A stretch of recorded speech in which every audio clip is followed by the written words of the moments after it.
As the demand for telemedicine grows, so does the need for connectivity. 5G meets that need. Qualcomm remains focused on giving doctors and patients superior, security-rich 5G connectivity.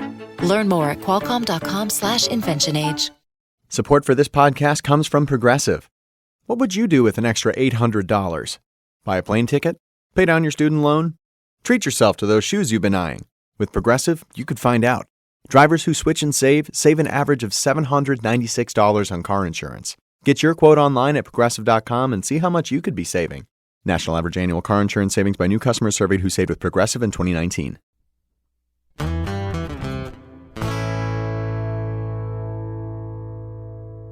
So our meat is so fresh. I mean, you have to think about what your meat has been through before it gets to the grocery store. And yes, you only have a couple of days to eat that.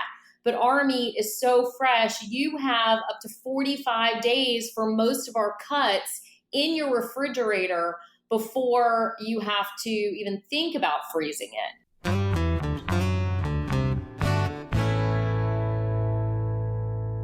Hello and welcome to the Farm Traveler Podcast. I'm your host, Trevor Williams, and today on the show, we are actually unintentionally continuing our 2 weeks into talking about companies that are all about bringing meat directly to you.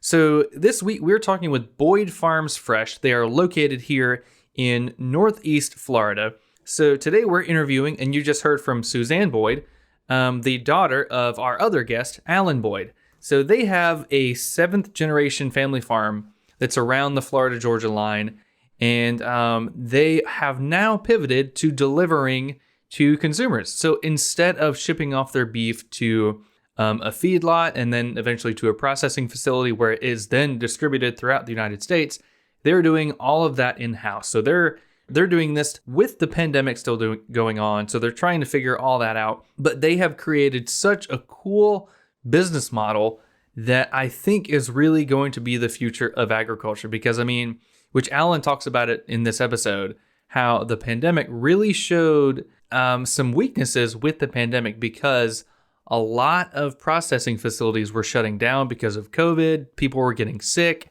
and that really threw a wrench in how meat is distributed and processed throughout the country because we actually only have like a handful of processing facilities. So anyway, this is a really cool episode with Alan and Suzanne, which when I was doing research, I was like, why does the Boyd name sound so familiar?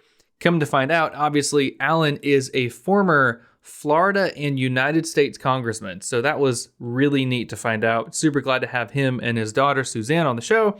We're going to learn so much about Boyd Farms Fresh, how they pivoted to doing direct to consumers and selling at farmers markets and stuff like that, the history of their farm, and also something which was, mind-blowing. Suzanne says, as you heard in from the clip earlier, their food or some of their cuts of meat can last up to 45 days or longer in your fridge because it's so fresh. That's amazing. And we saw them here in Panama City, and from Alan and his wife, we bought 5 pounds of ground chuck and then a hanger steak. The ground chuck was delicious. We're going to try the hanger steak. I am super excited about it. He said it goes by another name called the butcher's cut because really only a butcher would know about it and how to treat this cut of meat. So anyway, I'm super excited about this episode, as you can probably tell. Be sure to check them out. Their website is boydfarmsfresh.com. If you're in North Florida, they have meetups on their website, which tell you where they're going to be and where you can buy their meat. So yeah, this is a phenomenal podcast. This is episode 91 with Alan and Suzanne Boyd. Hope you enjoy it, and thanks so much for listening.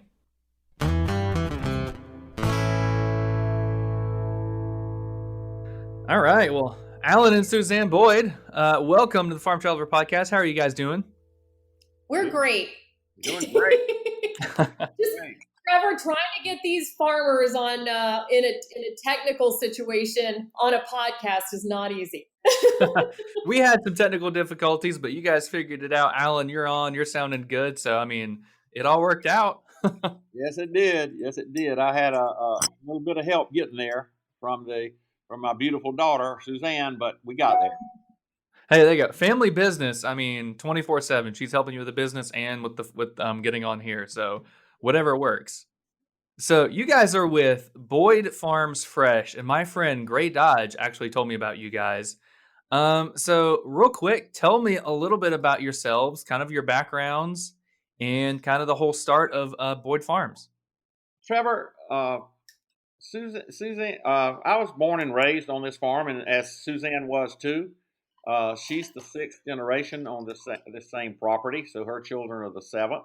Of course, Suzanne moved to South Florida, and I continued to stay on the farm, and we raise row crops. We're in the cattle business. We also do cotton and peanuts, which are traditional North Florida, South Georgia crops. We grow some corn, feed corn for dairies. We're in the sod business. We're in the timber business. We do a little bit of it all. But the cattle business has been we're cow-calf operators, and that's been kind of tough. And it was really the problems were exacerbated by the pandemic when it shut down the processing plants and kill plants out west. Uh, uh, fresh beef got short in the grocery store and got really high, and the farmers didn't have an outlet for theirs, and it got really cheap.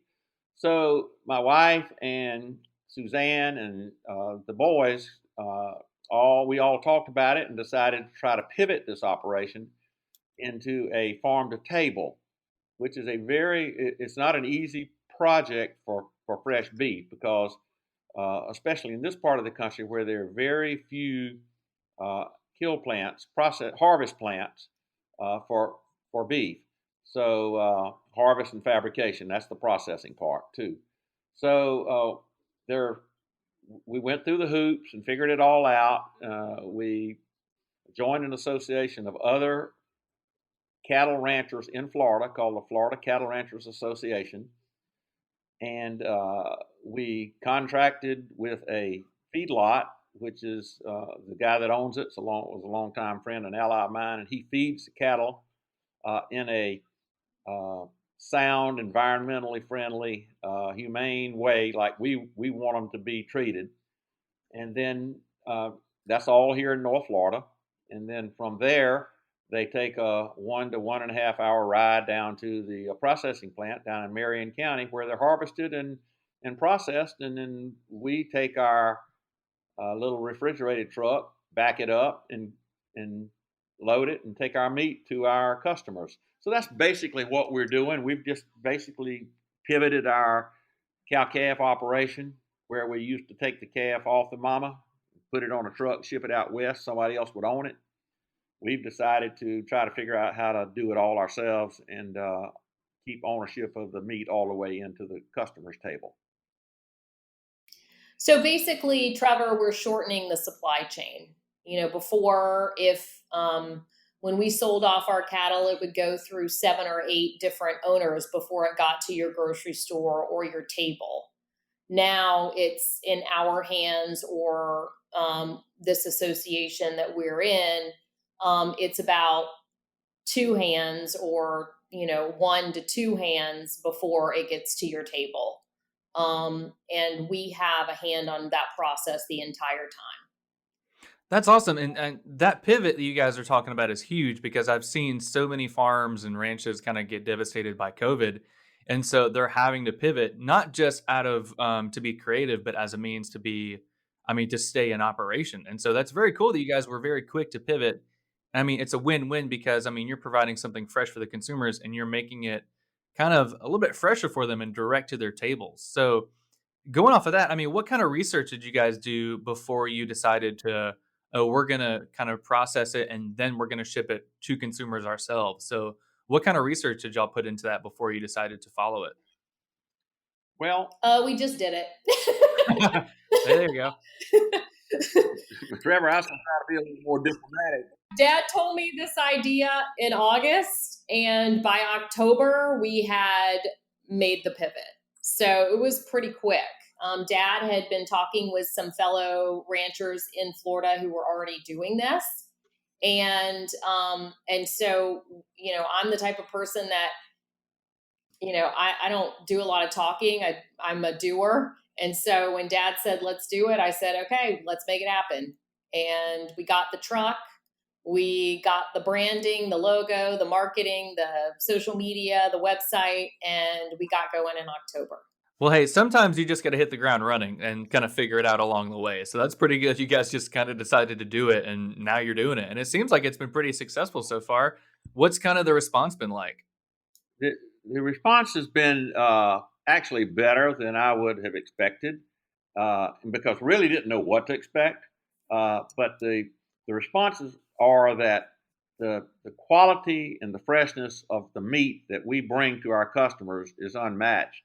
And honestly, I mean, I can't tell you how many times I've heard here in North Florida or along the Gulf Coast uh, and on the Atlantic is we don't know, we can't find good fresh beef around here. We want some fresh beef. We don't want beef that's previously been frozen and then thawed out. And so we've gotten a very, very positive response from our clientele.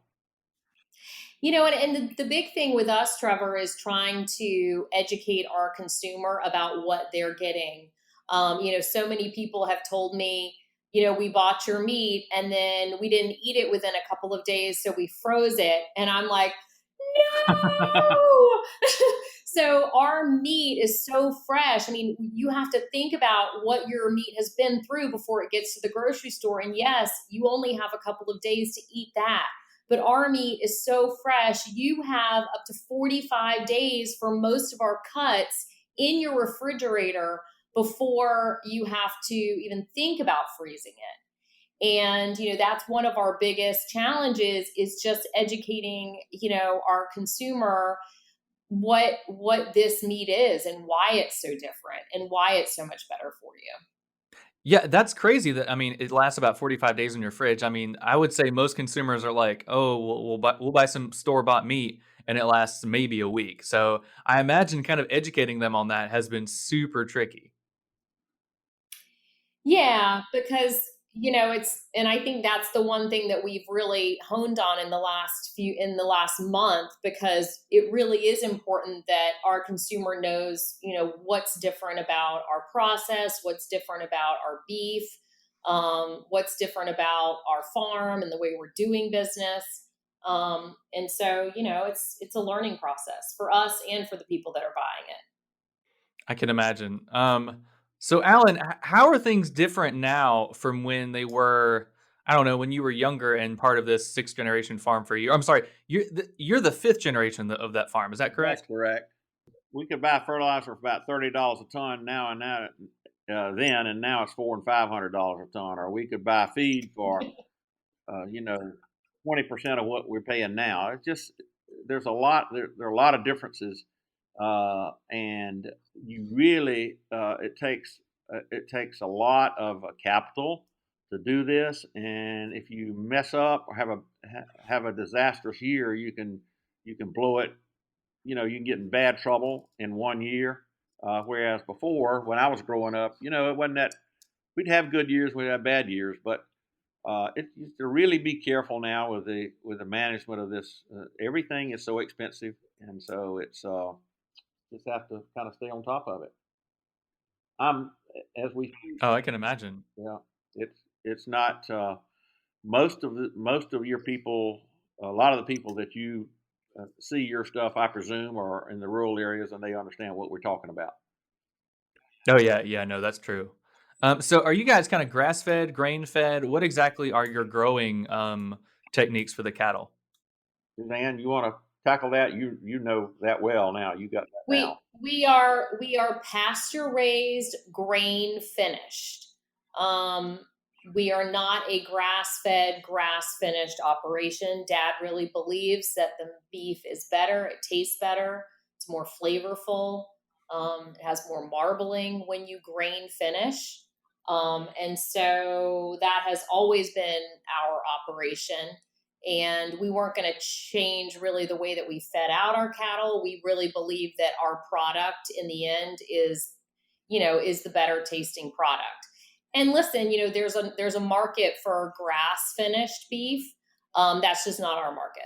What we do is we keep the calf here on the farm. Of course, it's bred here, born here, raised here, and it stays on that cow for 8 or 10 months. And then at say 9 or 10 months, it has to come off because the cow is now getting ready to have her next calf. So we take the calf and we keep it on our farm for another 60 days, making sure that calf goes through that weaning process, coming off the cow, that is. That's that's the most stressful time in the life of the calf. So we try to keep it on the farm. When we first take it off the cow, we keep it in a pasture or a pen right next to where the mama can come up and smell it. So it's a very loud process around here for 5 or 6 days because they're all mad. But eventually they settle down, and then we take that calf for another 60 days here and make sure it's eating well and it's not experiencing any sicknesses or consequences from that weaning period. And then we send it to a finishing yard close by that is GAP 4 certified, has all the certifications from the GAP 4 process, and they finish them like we want them finished. And then so that's really kind of what makes us different. We're keeping our fingers in the process the whole way. That's awesome. Yeah, it sounds like you're raising them the way that you want them to, very humanely. I mean, not just so that the cows have a good life, but also because you get a great product in the end. So that's awesome. So Suzanne, what's it been like kind of marketing and building up the advertising for Boyd Farms? I mean, I feel like there has been kind of a surge on online presence with farming operations. So what's it been like to kind of make sure that Boyd Farms Fresh has like a very distinctive online voice about your product? Well, so Dad talks about me leaving the farm and going off to college and telling him I was never coming back. Yeah. And that is true. But I did go to the University of Florida and got my degree in journalism, and I was in the TV news business for 25 years before recently quitting my job and starting my own production company. So my whole career has been in marketing and content and branding, and I was one of the initial people to get on social media, so I really understood how you could leverage social media for a business. And so when Dad approached me, my whole thinking about this, because Dad's the cattle farmer, and my whole thinking is, how do we take this to the next level with an online presence on both sales, on the marketing side? And so, I was really adamant about us creating a website where people could order, having a huge online presence, putting some money behind marketing. And, it's what I do. So, I think that we have been, as successful as we have in just the last few months. A lot of it has to do with the fact that not only are we all workhorses and, we love to work, but we also have put, a significant amount of time and money into marketing. That's awesome. Yeah. I mean, looking at your Facebook as just Boyd Farms Fresh, your Facebook is great. I mean, you showcase a lot of the meat you guys have, where you go. Like we were talking earlier, you go to St. Andrews here in Panama City, kind of showcase what's going on. So your social media presence is awesome. And so I feel like that's huge. And I mean, has that obviously, hopefully led to an increase in consumers knowing about your brand and buying some meat? Yeah, and you also have to realize that people are fascinated. When I tell all of my friends here in South Florida about growing up on a farm, and they're fascinated by that, and people want to come to the farm and they want to see it, and they want to see the cattle, and they want to see how it works and how it happens. So I think a lot of people are fascinated by farm life and how it operates, and so I think showing them that is very important. I also, Dad and I kind of go back and forth on this a little bit because, there's two types of people out there. There's the people that really understand the farming business and understand where their food comes from. And then there's those that don't and don't really want to know. So yeah, that's true. That's true. That's a good point. So it's really, it's all about having that voice and that balance, because yes, I do want to show them the cattle and show that we do have a cattle operation, but you don't want to spend a lot of time, unfortunately, really being, putting the cattle out there all the time, because people also want to know that they're getting really great quality, good looking, good tasting meat. And so that is also the thing that you have to promote a lot. So there's a balance there. Oh, it sounds like it. I can imagine. All right, so a question for both of you. What is your favorite cut of meat on your cows? I mean, I'm sure you both have a go-to, so what's your favorite? Before I started all this, I bought ribeyes mostly. If I wanted to eat a steak, and so that would probably have to be my favorite. The tenderloins, the fillets will absolutely melt in your mouth. There are so many other cuts that are good cuts, but the most flavorful for me is the ribeye, and it's one of the more expensive cuts because it is, it's in demand. There are a lot of other cuts that come off the cow, the flat iron steak, the chuck eye steak, those kinds of things that are way less expensive, and they're also very good. But my favorite is the ribeye. I would have to say our burger. I mean, our ground beef is just, it, I've eaten a lot of burgers in my day and I've had a lot of burger meat, and I notice a huge difference when I taste our ground beef as opposed to what I get in the grocery store. And I would say that for all of our beef, but I'm telling you, and I'm such a burger person, you don't have to put anything on it, salt and pepper, and I'm telling you, it's amazing. So I would say our ground beef is probably my favorite. There you But go. Yeah, and I'm sure you guys love them because I mean, you know those products, you know the farm, of course, you know the people making them. So I mean, I'm sure it makes it that much more enjoyable. yeah, but also, I mean, it's really interesting to go through this process, Trevor, and Dad would probably say the same thing. There's so many cuts of beef that we didn't even know about, that we're learning every single day about where they come from, and how you cook them, and how they taste, and are they tender, or are they a little more tough? Do you need to marinate them? Do you not? So it's definitely been a learning process.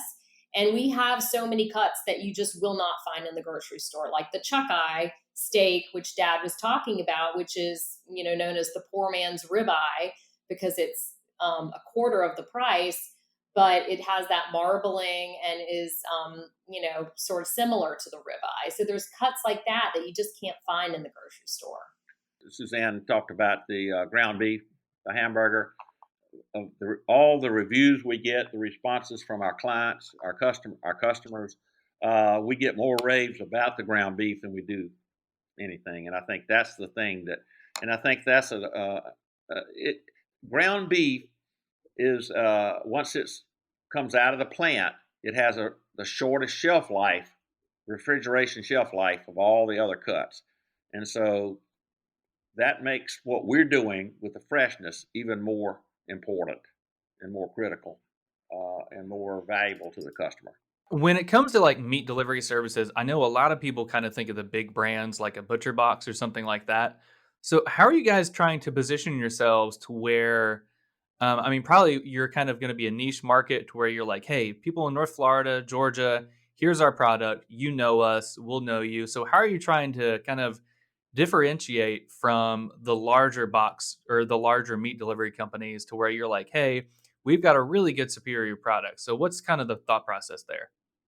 Well, I will tell you that a lot of those companies are basically distributors. So they're not the farm, right? We are the farm to the table. So we are the whole process. But what they're doing is what people want. People want fresh meat delivered to their door. And we find a lot of times that people don't want to come to the farmers markets and don't want to come to our meetups locations and pick up this meat. They really want us to ship it to them. And that's a strategy that we're working on right now.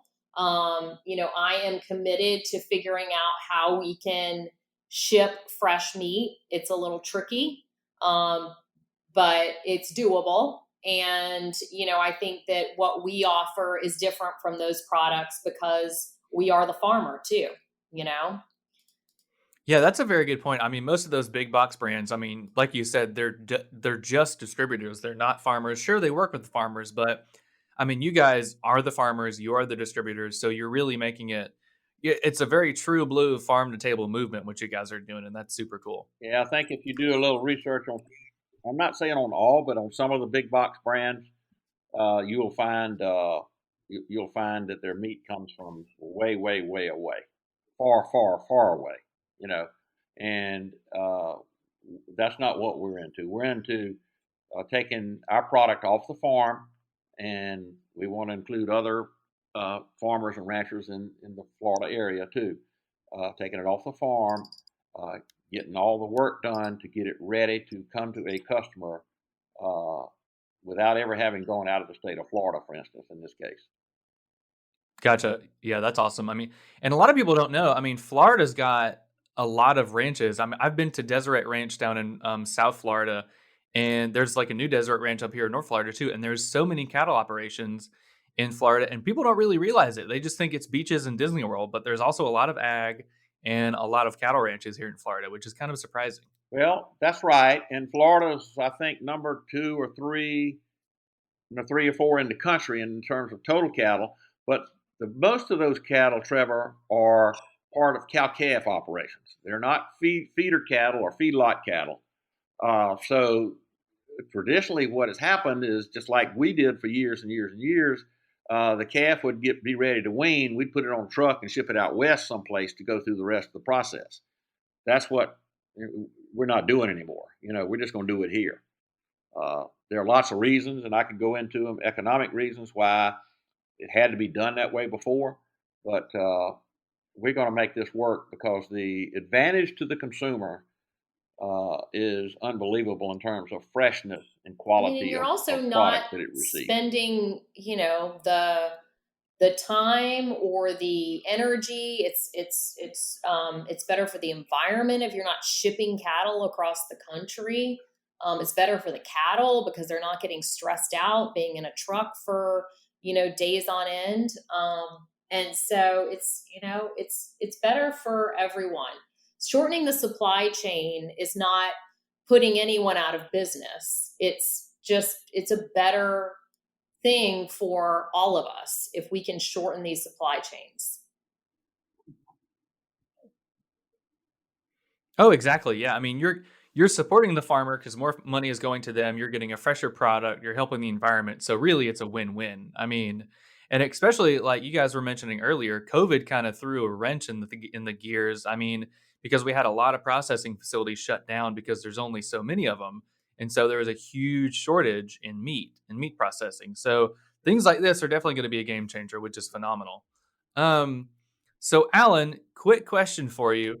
I was doing research, and again, I thought your name sounded familiar, and I was like, "Yep, this is the former state legislature and U.S. congressman." So, what's easier and more rewarding for you, working with cattle, working on the farm, or working in government? Which I'm sure you're probably enjoying retirement right That's an easy question to answer. Yeah, working here on the farm now.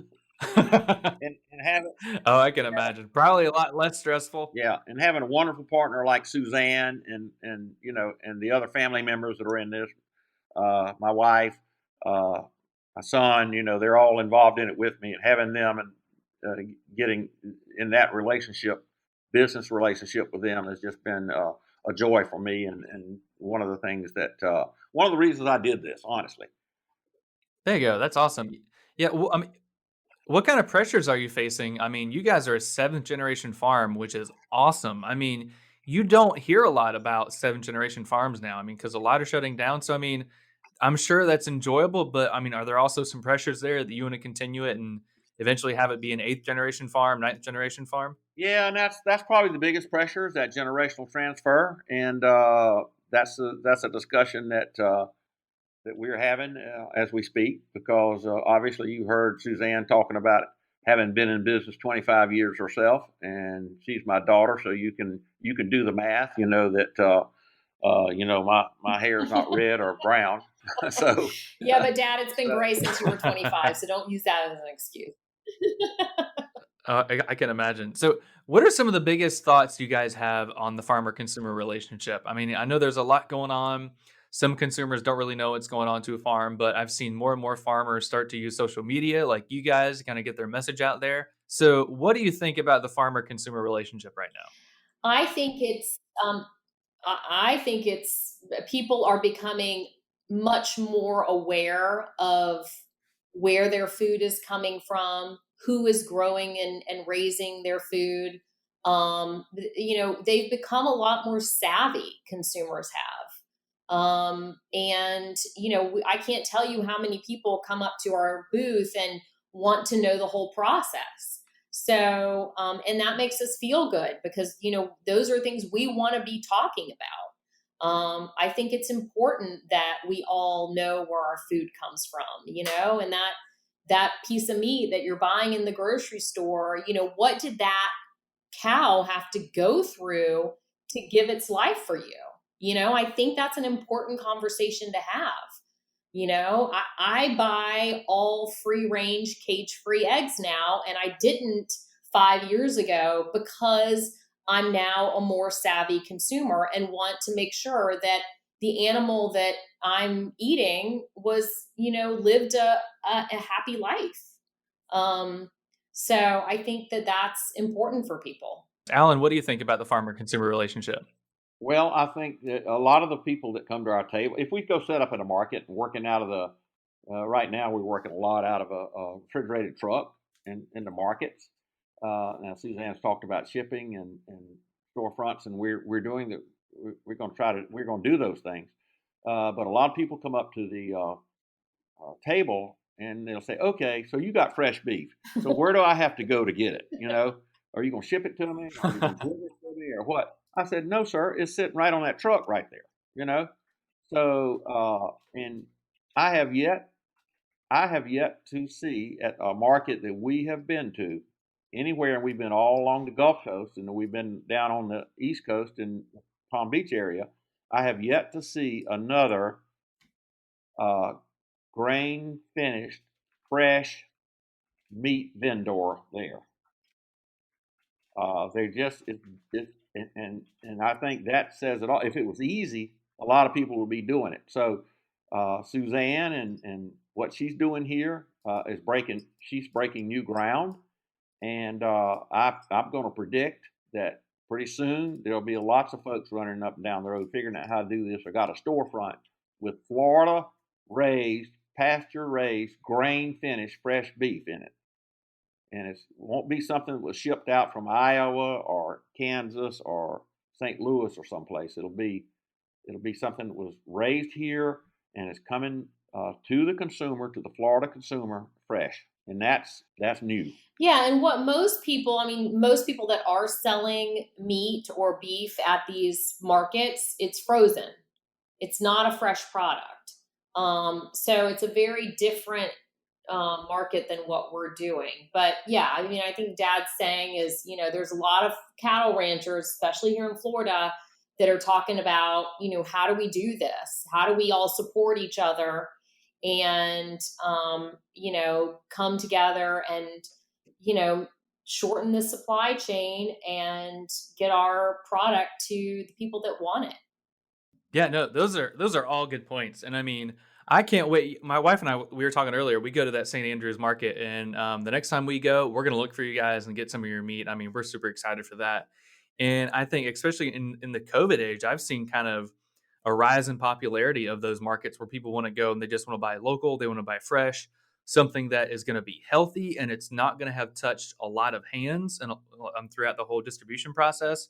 And so, what you guys are doing is great. I hope more and more people kind of find out about Boyd Farms Fresh and continue to buy your produce or your beef. I think this is super neat. So if people want to buy your meat, your website is boydfarmsfresh.com. They can check out your Facebook. Where else can they go to kind of see you guys and maybe buy your meat? Instagram, we are at these farmers markets, both along the Gulf Coast and here in South Florida. So you can go to our website, boydfarmsfresh.com, and click on the Meetups tab. Meetups, MEAT, Meetups, get it? I was wondering what it meant, but that makes so much sense. So, That's clever. yeah, so you come to one of our meetups at these farmers markets. Our schedule is all on our website, so you can check out when we're going to be at a market near you. And you can also just email us, info@boydfarmsfresh.com. If you have a location and you want us to come, we will make that happen. So you can reach out, and we'd love to. We're always looking for new markets, people that want our beef. Yeah, I just checked it out now. So today is the 21st. I'm going to go see you guys on the 30th when you're here in Panama City. So this works out perfectly. That meetup thing is perfect. We're in Rosemary Beach this coming Sundays too, so at their market. So close by you, I know. Yeah, that's close. Yeah, Rosemary is beautiful. Yeah, I'm looking at the website now. It's Rosemary, Live Oak, Tallahassee, Panama City. We'll have to go to Rosemary Beach too. We love that area around 30A. A lot of nice restaurants, nice bars around there. It's a great area. Alan, Suzanne, this has been awesome chatting with you guys about Boyd Farms Fresh. Continue to keep up the great work. I think what you guys are doing is awesome, and I can't wait to try some of your products. Thanks so much for being on, and we'll have to touch base with y'all soon to see how y'all are doing. Thank you, Trevor. Thanks, Trevor.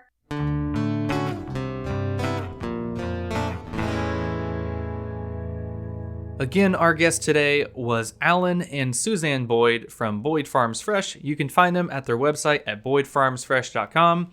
You can also find them on Instagram and Facebook and all that good stuff. If you're new here on the Farm Traveler podcast, which welcome, thank you for joining us, consider leaving us a 5-star review on Apple Podcasts. That helps us out a ton. And even consider leaving a written review. That helps us show up higher in the Apple Podcast search results and helps get our message out there about bridging the gap between farmers and consumers. You can also find us on social media. Instagram, we're farm_traveler. Facebook, just look up, The Farm Traveler. And you can see us on our website, which is thefarmtraveler.com, where we have numerous episodes, over 90 episodes of our podcast, as well as articles from guests and on various ag-related topics. Anyway, thanks so much for listening to episode 91, and we will see you next week.